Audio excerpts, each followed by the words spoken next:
जीवे ठार मारण्याचा प्रयत्न आणि जबरी चोरी या 2 गुन्ह्यांतील फरार पाटणकर टोळीचा सराईत गुन्हेगार श्रवण पगारे यास गुंडाविरोधी पथकानं नवी मुंबई इथून ताब्यात घेतलाय।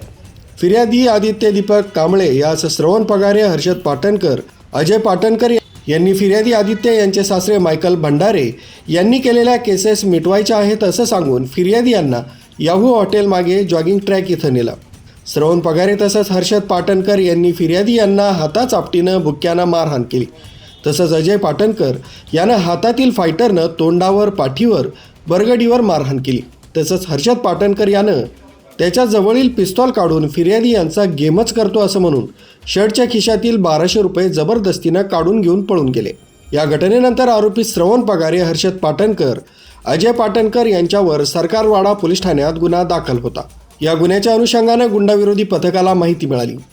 आरोपी श्रवण पगारे हा सध्या नवी मुंबई इथल्या जिममध्ये काम करतो।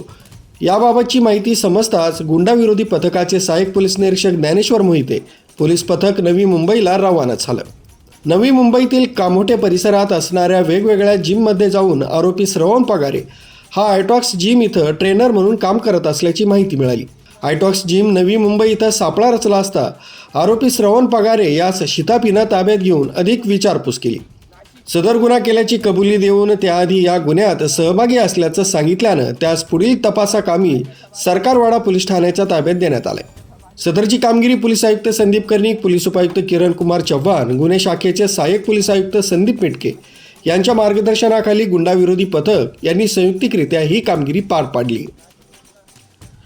न्यूज ब्युरो, सक्षम पोलीस टाइम्स, न्यूज 112, नाशिक।